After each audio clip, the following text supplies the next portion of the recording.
rocher, ta lumière est mon sauveur. Je ne crains rien. Il est mon rempart et mon ferme soutien. De qui pourrais-je avoir peur? Shalom. Nous avons aujourd'hui notre croquette biblique numéro 55, tirée de Job au chapitre 6, le verset 27.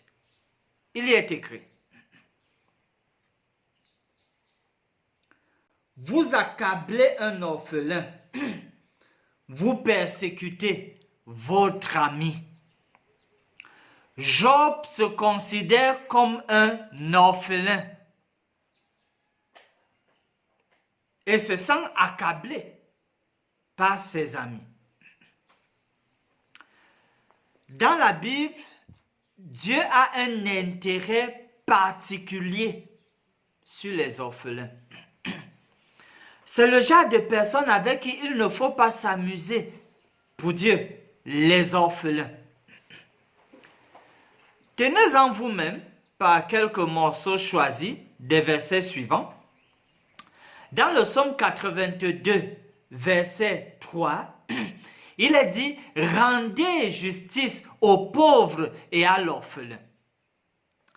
Dans le proverbe 23, versets 10 et 11, il est dit « N'entre pas dans le champ de l'orphelin, car le vengeur est puissant. » Finalement, dans Jacques au chapitre 1, le verset 27, pour parler de la religion pure et sans tache, il est bien dit qu'elle consiste à rendre visite aux orphelins et aux veuves dans leur affliction.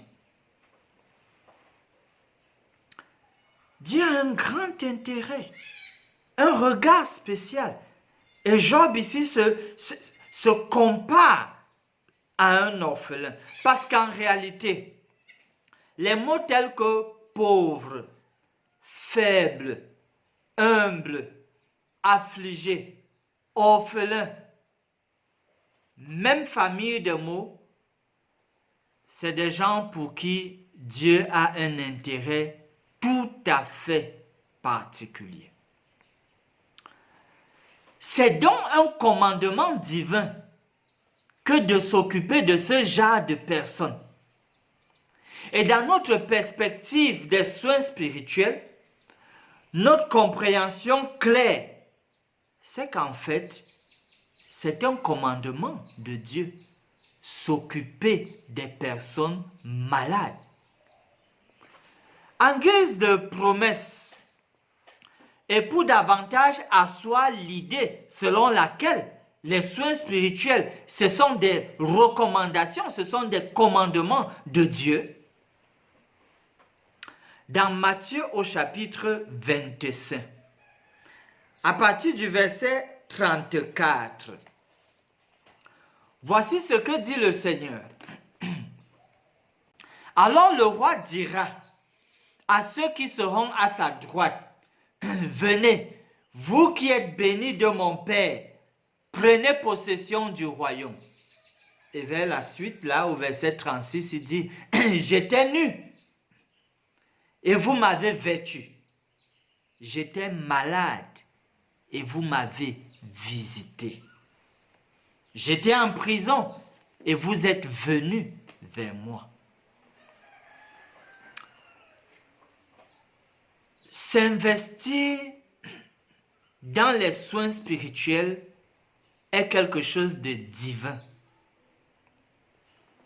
Donner de son temps, de son énergie, de ses moyens pour faire prospérer une telle œuvre, cela plaît à Dieu.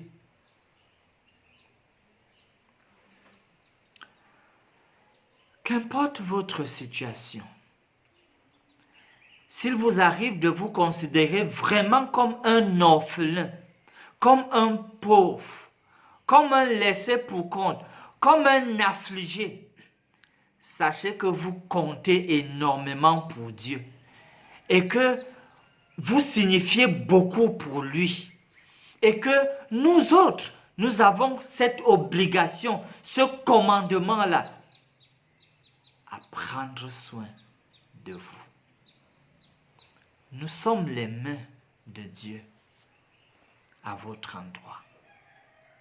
Vous n'êtes donc pas laissés ni abandonnés à vous-même. Tenez bon. Finissons par ce mot de prière.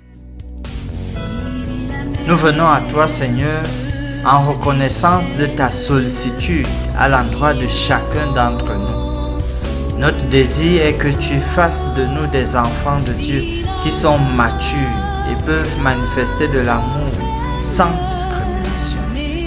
Donne-nous aussi la facilité à déverser de l'amour sur les orphelins et les affligés. Nous prions ainsi au nom de Jésus.